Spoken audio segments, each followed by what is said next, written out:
अच्छा जी। अस्सलाम वालेकुम स्टूडेंट्स। बेटा, मेरी आपकी जो लास्ट मुलाकात हुई थी उसमें यकीनन एक चैप्टर ख़त्म हुआ होगा। आज बिल्कुल एक फ़्रेश चैप्टर स्टार्ट हो रहा है और नया चैप्टर जो स्टार्ट मैं कर रहा हूँ आप लोगों के लिए, इसमें जो पहला टॉपिक है वही सबसे ज़्यादा इंपॉर्टेंट है। यानी अगर मुझसे आपसे कोई कहे कि सर यूनिट नंबर 6 जो कि ग्रेविटेशन है, इस चैप्टर के अंदर सबसे इंपॉर्टेंट सवाल कौन सा है, तो मैं आपसे कहूँगा कि न्यूटन्स लॉ ऑफ ग्रेविटेशन का सवाल है। बहुत आसान क्वेश्चन है, बहुत आसान सा टॉपिक है। इस पूरे को मैं आप लोगों को प्रॉपर अंदाज में इस वजह से नहीं लिखवाऊंगा क्योंकि ये सारी की सारी जो चीज़ें हैं ये आपको लिखी हुई इंशाल्लाह नोट्स में मिल जाएंगी, तो आपको लिखने की ज़्यादा प्रॉब्लम का सामना नहीं करना पड़ेगा। बट ये टॉपिक बहुत इंपॉर्टेंट है। न्यूटन्स लॉ ऑफ ग्रेविटेशन क्या है, इसके अंदर क्या करना है और क्या टॉपिक हैं या क्या कॉन्सेप्ट्स हैं, इनको सुनना शुरू कीजिएगा। सबसे पहली बात, Newton's law of gravitation, sir Isaac Newton एक साइंटिस्ट है, आपने नाम सुना होगा, पक गए होंगे इसका नाम सुन सुन के। न्यूटन भाई जिनके सर पे सेब गिरा था, ये वही वाले न्यूटन है। न्यूटन जो है उसने लॉ ऑफ ग्रेविटेशन दिया। अब न्यूटन्स लॉ ऑफ ग्रेविटेशन की सबसे इंपॉर्टेंट है इसकी स्टेटमेंट। सबसे इंपॉर्टेंट इसकी क्या है बेटा? अब ये कहता क्या है, जरा सुनिएगा। ये कहता है कि इस यूनिवर्स में, क्या कहता है? इस, फिर बोलो, इस, यानी इस कायनात में। कहां? इस तमाम बॉडीज एक दूसरे को अट्रैक्ट कर रही हैं। तमाम बॉडीज एक दूसरे को क्या कर रही हैं? बसला यूनिवर्सल है, ठीक है। इस यूनिवर्स में तमाम बॉडीज एक दूसरे को क्या कर रही हैं? अट्रैक्ट। मून अर्थ को, अर्थ मून को, सन अर्थ को, अर्थ सन को, मैं तुम्हें, तुम मुझे। अब आप कहेंगे फील तो नहीं हो रहा है ऐसा कुछ, वेट करें। वो कहते हैं रुको जरा, सब्र करो, सब बताएंगे। लेकिन अभी तो टॉपिक स्टार्ट हुआ है ना। न्यूटन भाई का पहला जुमला क्या है? इस कायनात में सारी बॉडीज एक दूसरे को क्या कर रही हैं? अट्रैक्ट। तो पहला जुमला याद करो, every body in this universe attract every other body. पहला जुमला याद हो गया? फिर से बताओ, पहला जुमला क्या है? Every body in this universe attracts, फिर बोलो क्या है? Every body in this universe attracts every other body. इस कायनात में हर बॉडी दूसरी बॉडी को अट्रैक्ट कर रही है। Every body in this universe attracts every other body with a force, क्योंकि अट्रैक्शन होगी या रिपल्जन होगी तो फोर्स के तहत होगी, तो क्या बोलेंगे? With a force. अब यहां पर एक्सप्लेनेशन की बात आ जाती है, सर सामने देखिएगा। ये कहता है न्यूटन कि अगर किसी बॉडी का मास ज्यादा है, इमेजिन करो मेरे पास दो बॉडीज हैं, सामने देखिएगा। एक बॉडी है, सपोज कर लीजिए इसका मास मैंने बोला m1, इसका मास क्या है? और एक और बॉडी है और इसका मास क्या है बेटा? अब इन दोनों बॉडीज को कोई और काम नहीं है, दोनों एक दूसरे को क्या करने में लगी हुई है? अट्रैक्ट करने में लगी हुई है। तो ये न्यूटन कहता है कि अगर इनके मासेस ज्यादा होंगे, अगर इनके मासेस क्या होंगे? अगर इनके मासेस तो खुद ब खुद इनकी फोर्स भी क्या हो जाएगी? ज्यादा। यानी मैं कह सकता हूं कि जो फोर्स होगी वो डायरेक्टली प्रोपोर्शनल होगी किस किस के? m1 के। और यानी मैं इसको पढ़ूंगा कि force is directly proportional to the product of their masses. क्या बोलूंगा? Force is directly proportional to the, जुमला कंप्लीट करो, force is directly proportional to the. अब देखो स्टार्ट से जुमला याद करो, every body in this universe attracts every other body with a force which is directly proportional to the product of their, which is directly proportional to the product of their। अच्छा, एक और चीज imagine करो, इनके दरमियान जो फासला है, यानी जितने फासले पे ये बॉडी रखी हुई है वो फासला r है। तो आपको ये तो पता ही होगा कि अगर बिलफर्ज फासला बढ़ता है तो अट्रैक्शन कम हो जाती है और फासला कम होता है तो अट्रैक्शन, सही है, ये तो मुझसे बेहतर आप जानते होंगे। तो लिहाजा मुझे एक बात बताइएगा, क्या मैं अच्छा ये पता है ना, मैंने पहली क्लासेस में बता चुका हूं, एक होता है डायरेक्टली, एक होता है इनवर्सली। अगर एक चीज बढ़ रही है दूसरी चीज भी बढ़ रही है, एक चीज कम हो रही है दूसरी चीज भी कम हो रही है, तो ये क्या कहलाता है? डायरेक्टली। और अगर एक चीज कम हो रही है और दूसरी चीज बढ़ जा रही है, और एक चीज बढ़ रही है और दूसरी चीज कम हो जा रही है, उल्टा सीन चल रहा है, तो ये क्या कहलाता है? इनवर्सली। m1 और m2 बढ़ रहे थे तो फोर्स बढ़ रही थी, इस वजह से मैंने क्या बोला? डायरेक्टली। और फासला यानी r अगर बढ़ रहा है तो फोर्स क्या हो जा रही है, और अगर r कम हो रहा है तो फोर्स क्या हो जा रही है। तो अब बताओ जल्दी से, मैं डायरेक्टली बोलूंगा इनवर्सली बोलूंगा? इसका मतलब मैं कहूंगा ये हमारी इक्वेशन नंबर 1 आ गई, और मैं कहूंगा जो फोर्स है वो इनवर्सली प्रोपोर्शनल है फासले के स्क्वायर के। आप कहेंगे तो बदतमीजी हो गई सर, स्क्वायर क्यों लिखा? आपने जो कहा था आर के इनवर्सली है। मुझे एक बात बताओ, एक बॉडी है, दो बॉडीज हैं, तो जब दो बॉडीज हैं तो फासला भी किसके हिसाब से देखा जाएगा? दोनों के हिसाब से। तो एक का फासला आर है तो दोनों के हिसाब से फासला क्या हो जाएगा? Are square. दो बॉडीज की वजह से यहाँ पे इन शॉर्ट इस तरह समझ लें कॉन्सेप्ट बनाने के लिए कि आर स्क्वायर आ रहा है, ठीक है। तो मुझे एक बात बताओ, ये जुमला क्या बनेगा? Inversely proportional to the square of the distance between their centres. Square of the distance between their centre. अब पहले मुझे सुनिएगा मैं क्या कह रहा हूं। पूरी की पूरी स्टेटमेंट सबसे important Newton's law of gravitation की स्टेटमेंट है। पूरी की पूरी स्टेटमेंट कितने पार्ट्स में मुश्तमिल है? 3। पहला पार्ट है हर बॉडी एक दूसरे को क्या कर रही है। दूसरा पार्ट क्या है? जो फोर्स है वो प्रोडक्ट ऑफ मास के क्या है? डायरेक्टली प्रोडक्ट ऑफ मास के क्या है? और तीसरा पार्ट क्या है? फासले के स्क्वायर के क्या है? इनवर्सली। अब मेरे जुमले को सुने इंग्लिश में मैं क्या बोल रहा हूं। मैं कह रहा हूं according to Newton's law of gravitation every body in this universe attracts every other body. Every body in this universe attracts every other body with a force which is directly proportional to the product of their masses and inversely proportional to the square of the distance between their centers. मुश्किल तो नहीं है? तमाम bodies एक दूसरे को इस कायनात में अट्रैक्ट कर रही हैं और जो इनकी फोर्स है वो मासेस के प्रोडक्ट के डायरेक्टली प्रोपोर्शनल है और फासले के स्क्वायर के क्या है? Inversely proportional. यहां एक सवाल तो जहन में आएगा, लेकिन उससे पहले मुझे एक बात बताओ, स्टेटमेंट याद हो गई? जरा ये मेरे साथ स्टेटमेंट पढ़िएगा। Every body in this universe attracts every other body with a force which is directly proportional to the product of their masses and inversely proportional to the square of the distance between their centres. Last line याद होती हुई है मेरे ख्याल से भी ना? दोबारा से करो, पहले लास्ट लाइन दोबारा से रिपीट कर लो। Inversely proportional and inversely proportional to the square of the distance between their centres. What is R? R is the distance between their centres.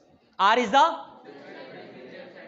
The तो क्या कहूंगा? Inversely proportional to the square of the distance between their centres. अब start से पढ़ो, क्या है? Every body in this universe attracts every other body with a force which is directly proportional to the product of their masses and inversely proportional to the square of the distance between their centers. Done? याद हो गया? अब मैं नहीं पढ़ रहा, आप पढ़ के सुनाएं। Every body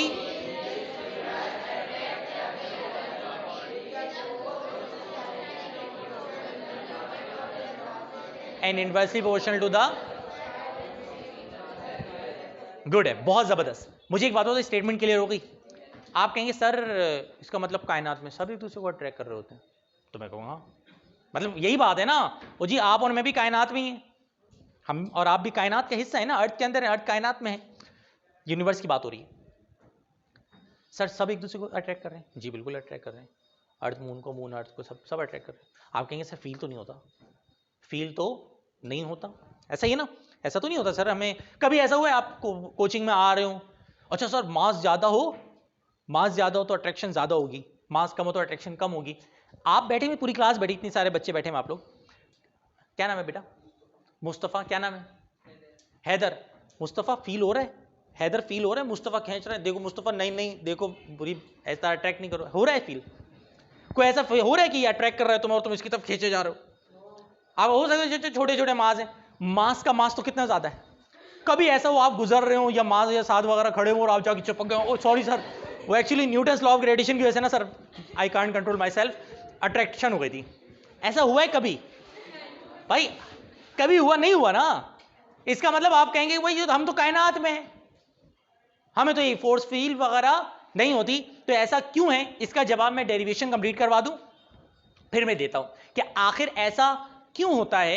आखिर ऐसा क्यों होता है कि जनाब अली आपको अल्लाह भला करे फोर्स ऑफ अट्रैक्शन रिपल्जन अर्थ पे महसूस नहीं होती। इसके जवाब मैं लेक्चर के एंड में दे दूंगा। अब वापस आओ, बोर्ड के पेपर में ये सवाल बहुत ज्यादा आता है। बोर्ड के पेपर में ये सवाल दो तरह से आता है, सुनो। बोर्ड के पेपर में या तो ये सवाल आता है state Newton's law of gravitation, और ये 1 नंबर का होता है, यानी उसमें सवाल इस तरह आया होता है state the following laws, Newton first law of motion, law of inertia, या फिर इस तरह से, और एक टुकड़े में लिखा होता है न्यूटन लॉ ऑफ ग्रेविटेशन। अगर सिर्फ न्यूटन लॉ ऑफ ग्रेविटेशन सबके साथ मिल के आए और एक नंबर का है तो इसकी सिर्फ और सिर्फ क्या लिखी जाएगी? फिर बताओ क्या लिखी जाएगी? सिर्फ स्टेटमेंट लिखी जाएगी या डेफिनेशन? डेफिनेशन तो नहीं बोलेंगे, इसको स्टेटमेंट बोलेंगे, सिर्फ स्टेटमेंट लिखी जाएगी। लेकिन अक्सर ये वाला सवाल इंडिविजुअली तौर पे भी आता है, और उसमें सवाल इस तरह आता है, state and explain Newton law of gravitation. सवाल फिर से बताओ क्या आता है? State and explain Newton law of gravitation. तो भाई साहब न्यूटन्स लॉ ऑफ ग्रेविटेशन जो है फिर आपको पूरा क्या करना पड़ेगा? एक्सप्लेन। पहले बताओ, सबसे पहले नंबर पे क्या लिखोगे आप? स्टेटमेंट। उसके बाद किसकी हेडिंग डालोगे आप? एक्सप्लेनेशन। उसके बाद किसकी हेडिंग डालोगे आप? अब एक्सप्लेनेशन के बाद ना सबसे मुश्किल चीज जो बॉयज को लगती है, गर्ल्स तो आपको पता है माशाल्लाह रट्टा मारने में माहिर होती हैं, बॉयज का मसला ये, बॉयज कहते हैं यार मैथ्स का काम वाम करवा लो, रट्टा मत लगवाओ हमसे, ठीक है? तो इसमें वर्डिंग आती है। अब वर्डिंग में मुझे एक बात बताओ, वर्डिंग बड़ी आसान है। कितनी बॉडीज हैं? 2, m1 और, तो पहली लाइन आएगी consider 2 bodies m1 and m2। फिर बोलो कंसीडर 2 बॉडीज, अच्छा, सेपरेटेड बाय डिस्टेंस r, और इनके दरमियान जो फासला है वो क्या है? r। तो according to Newton's law of gravitation पहला सेंटेंस क्या बन रहा है? Force is directly proportional to the product of their masses. फिर ये लाइन आ जाएगी, और उसके बाद हम क्या लिखेंगे कि force is inversely proportional to the square of the distance between the centres, और उसके बाद ये लाइन आ जाएगी। तो वर्डिंग देखो उसी के अंदर से मैंने बना दी है, तो वर्डिंग इतनी मुश्किल नहीं है। मैंने जब नोट्स मिलेंगे आप लोगों को देखिएगा नोट्स में मैंने वर्डिंग क्या लिखी है। स्टेटमेंट मैंने लिखा है, every body in this universe attracts every other body with a force which is directly proportional to the product of their masses and inversely proportional to the square of the distance between their centers। Statement में कोई problem नहीं है। Explanation में देखो मैंने क्या wording लिखी है, मैंने लिखी है suppose 2 bodies of masses m1 and m2। Suppose, ये देखें, suppose 2 bodies of masses m1 and m2 are placed with their centers at a distance r, are placed at a distance r from each other, एक दूसरे से कितने फासले पर हैं? r। then according to Newton's law of gravitation force is directly proportional to the product of their masses। फिर ये लिखा है मैंने, also the force is inversely proportional to the square of the distance between their centers। फिर ये लिखा है और ये स्टेटमेंट आ गई है। क्लियर है? अच्छा मुझे एक बात बताओ, वर्डिंग वगैरह लिखने के बाद ये 2 इक्वेशन के बाद हम इन दोनों को अब क्या करवाएंगे? कंबाइन। हम लिखेंगे कंबाइनिंग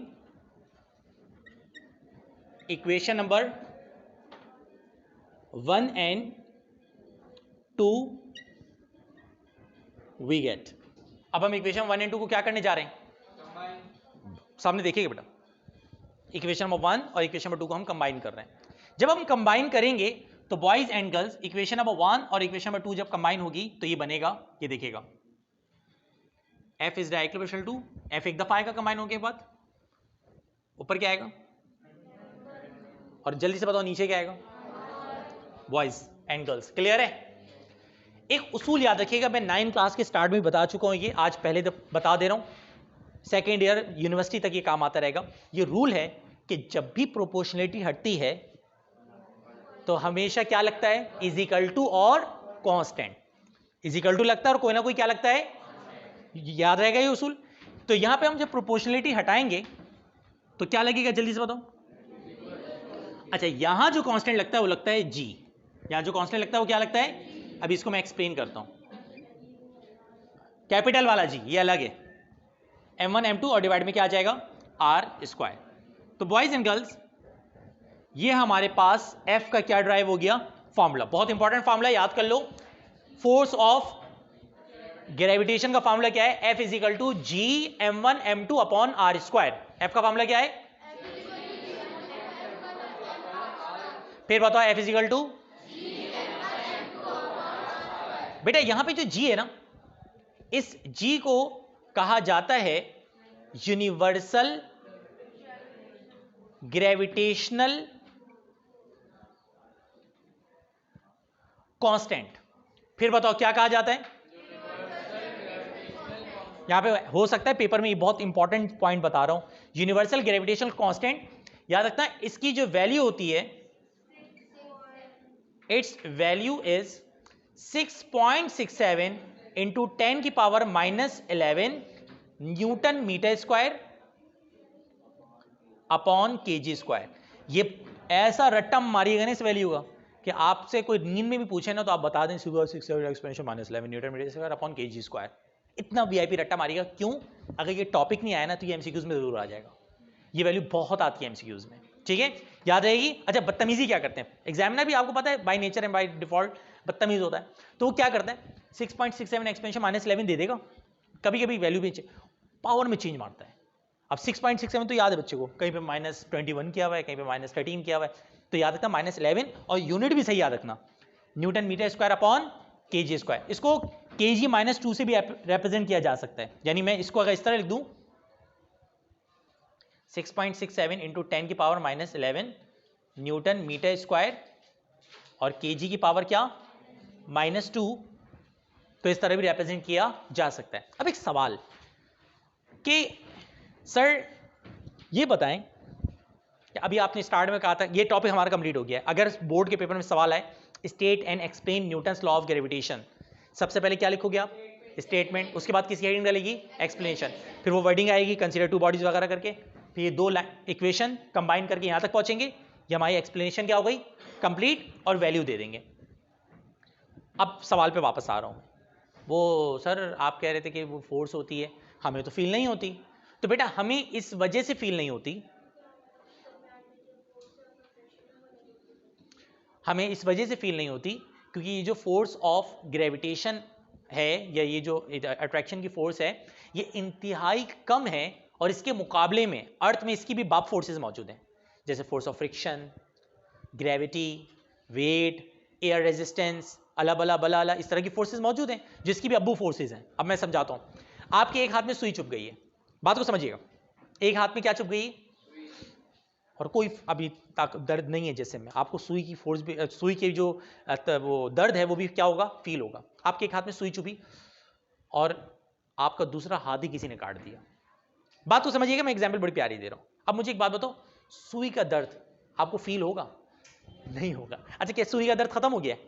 नहीं, सुई का दर्द मौजूद है, लेकिन उससे ज्यादा दर्द दूसरे वाले हाथ में हो रहा है, तो आपको वो फील भी अब नहीं होगा, बल्कि आप अपने दूसरे कटे हुए हाथ को लेकर रो रहे होंगे। बात तो समझ में आ रही है?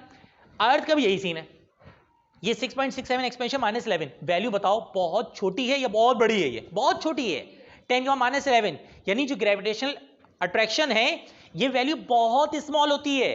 अर्थ में फ्रिक्शन है, वेट है, एयर रेजिस्टेंस है, ये सब इसके मुकाबले में बहुत क्या है, ज्यादा।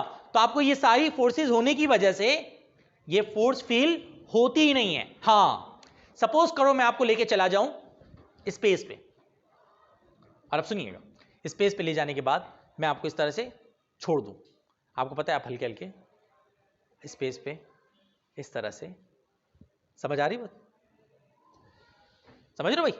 वहां पे फील होगी, क्योंकि वहां पर ना तो फोर्स ऑफ ग्रेविटी है, ना फोर्स ऑफ फ्रिक्शन है, ना फोर्स ऑफ एयर रेजिस्टेंस है, क्योंकि वहां पे कोई फोर्स है ही नहीं, तो वहां आपको ये वाली फोर्स भी फील होगी। तो खैर इन शॉर्ट ये न्यूटन्स लॉ ऑफ ग्रेविटेशन का टॉपिक आपका एंड हो गया। यहां इसी टॉपिक के अंदर या इसी लेक्चर के अंदर मैं अपने नोट्स का क्वेश्चन नंबर 2 जो है वो भी एक्सप्लेन कर रहा हूं, जिसमें हम डिफरेंस याद करेंगे जी और जी के दरमियान। अब आप कहेंगे कि क्या मतलब जी और जी के दरमियान क्या डिफरेंस है, तो आइए जरा सुनिएगा। देखिए ये बात समझ में आ गई। यहां पे एक चीज आई है जी, बेटा सामने देखो, एक बात ये देखिए, एक चीज होती है जिसको कहा जाता है कैपिटल जी और एक को कहते हैं स्मॉल जी। अब दोनों में जल्दी जल्दी फर्क याद करो। कैपिटल जी पता है क्या है? Universal law of gravitation. याद करो कैपिटल जी क्या है? फिर बोलो कैपिटल जी, फिर बोलो कैपिटल जी, ये गेट बंद करो, फिर बोलो कैपिटल जी। और पता है स्मॉल जी क्या है? Acceleration due to gravity. ये सब कुछ लिखा हुआ नोट्स में एज इट इज मिल जाएगा। ये नोट्स का जब आप लोगों को नोट्स मिलेंगे तो क्वेश्चन नंबर कौन सा है? ये 2 है। ये क्वेश्चन नंबर कौन सा है? 2। याद करो कैपिटल जी क्या है? यूनिवर्सल ग्रेविटेशनल कांस्टेंट, ये जो यहां पे आया है। और स्मॉल जी पता है क्या है? Acceleration due to gravity. Small g क्या है? फिर बोलो एक्सेलरेशन। याद है? याद रहेगा भाई? अच्छा एक और चीज बताऊं, इसकी वैल्यू होती है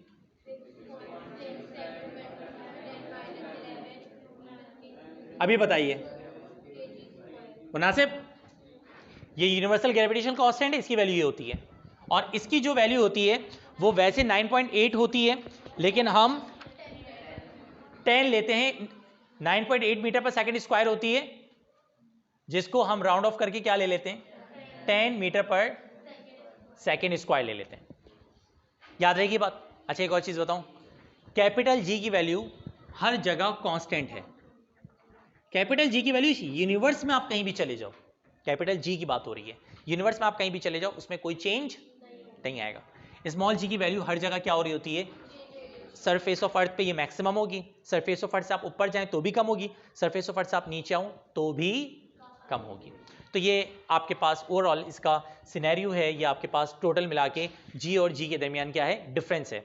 बुक में 2-3 कॉन्सेप्चुअल क्वेश्चन दिए गए, उनको भी मैं हाथ के हाथ क्लियर कर रहा हूं। अच्छा मैंने नोट्स में ना आप लोगों की आसानी के लिए किया क्या है, देखें जरा मेरी बात को बहुत तवज्जो के साथ सुनिएगा, क्योंकि मैंने नोट्स बहुत प्रॉपर वे में डिजाइन किया आप लोगों के लिए। मैंने मिसाल के तौर पे न्यूटन्स लॉ ऑफ ग्रेविटेशन का टॉपिक है, आपकी बुक में पता है हरकत क्या की हुई है। इस दफा बुक है कॉन्सेप्चुअल, इस दफा जो बुक बनाई गई है, जो न्यू बुक आई है आपकी, वो कॉन्सेप्चुअल है। उसमें क्वेश्चंस के अंदर बहुत सारे क्वेश्चंस हैं छोटे छोटे, और वो पूछे गए। तो मैंने क्या किया हरकत कि आपका टॉपिक है ना, तो उससे रिलेटेड जितने कॉन्सेप्चुअल क्वेश्चंस हैं वो उसके नीचे डाल दिए हैं। तो उससे फायदा ये होगा कि आपको याद करने में क्या होगी, आसानी, क्योंकि आपने टॉपिक पढ़ा और उससे लिंक सारी की सारी चीजें एक साथ क्लियर हो गई।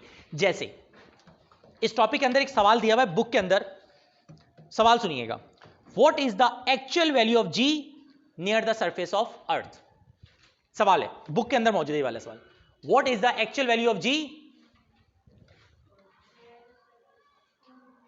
Near the surface of Earth. What is the actual value of g near the surface of Earth. जवाब दे सकते हैं। What is small g? What is the actual value of small g at the surface of Earth?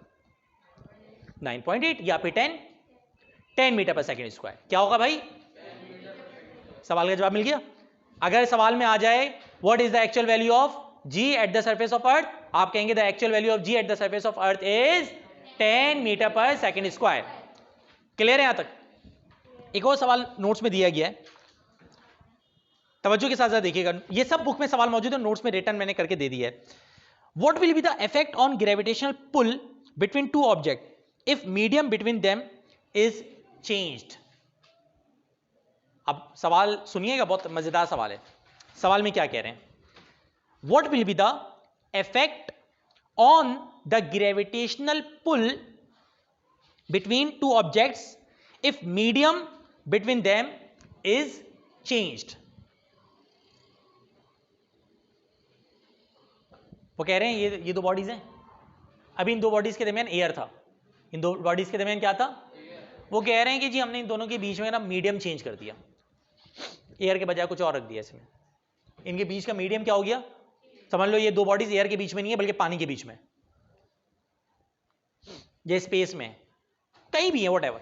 वो कह रहे हैं medium हमने इन दोनों उसका बीच का क्या कर दिया। बताओ फोर्स ऑफ ग्रेविटेशन पे क्या फर्क पड़ेगा। जवाब दे सकता है कोई।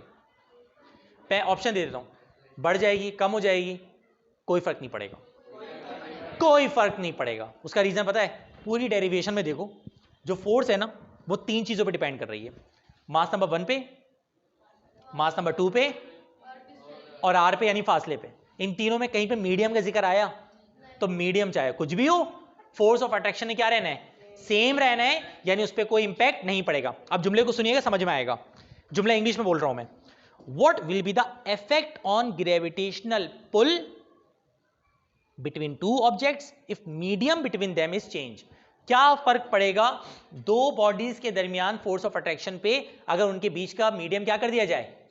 जवाब सुने, वैसे आप लोग अपने वर्ड्स में भी जवाब इसका दे सकते हैं, मैंने नोट्स में अपनी वर्डिंग में क्या लिखा है, जुमला पिक कीजिएगा। Gravitational force is independent of medium between two bodies. जुमला समझ में आ गया। ग्रेविटेशनल फोर्स इज इंडिपेंडेंट का मतलब डिपेंड नहीं करती। Gravitational force is independent of the medium between two bodies, therefore लिहाजा the gravitational force between them would remain same even after the medium between the two bodies change. इस वजह से force of attraction क्या रहेगी, same, भले से आप medium को क्या कर दो, चेंज कर दो। पिक कर गए, मुश्किल तो नहीं है। एक और रीजन दिया हुआ है, ये सब बुक के रीजन में लपेट रहा हूं कि जो बुक के अंदर छोटे छोटे सवाल किए गए इसी कॉन्सेप्ट से related. Which force causes the moon to move in orbit around the earth? सवाल फिर से सुनिएगा, देखते हैं आप लोग को जवाब आता है नहीं आता। ये जवाब मैं पहले भी दे चुका हूं वैसे। Which force causes the moon to move in orbit around the earth? कौन सी वो फोर्स है कि जिसकी वजह से चांद अर्थ के गिर्द क्या करता है? घूमता है। अच्छा, आप लोग पता है, बता चुका मैं, या पता नहीं पता है, आप अर्थ से अगर चांद को देखें कहां नजर आता है? आसमान में तो ऊपर।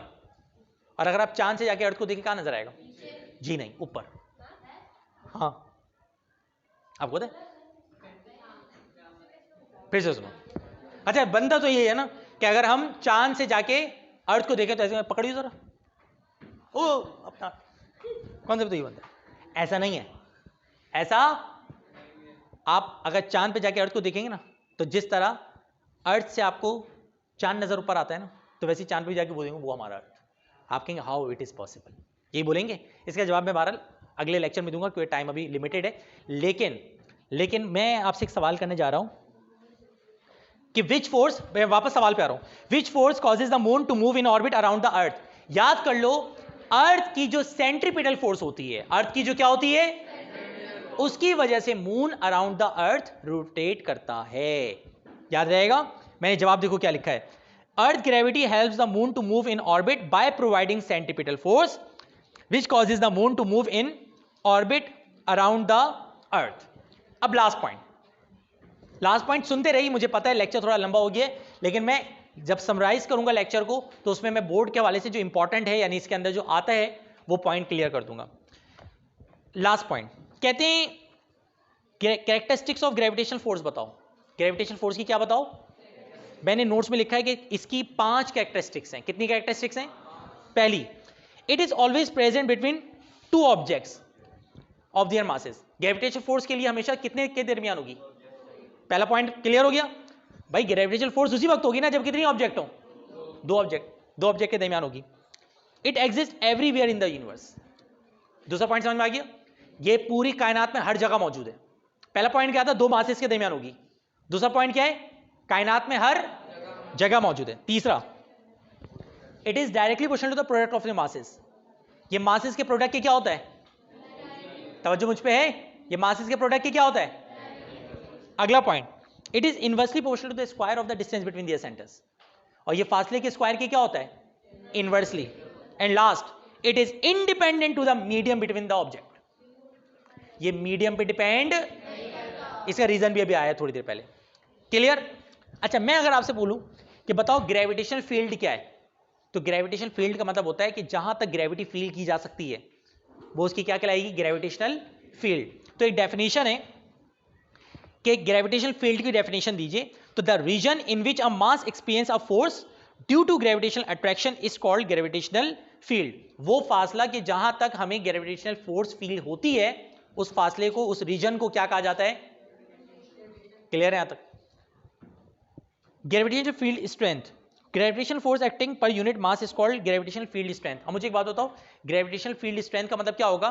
कि किसी भी मास के ऊपर कितनी ग्रेविटी अप्लाई हो रही है, तो ये ग्रेविटेशनल फील्ड स्ट्रेंथ कहलाएगी। अब मैं जल्दी जल्दी पूछता जा रहा हूं। पूरा लेक्चर काफी बड़ा लेक्चर था, बहुत ही इंपॉर्टेंट लेक्चर था। इसके अंदर सबसे पहले मैंने आपको जो पेपर में आने वाली चीजें वो करवा दी है।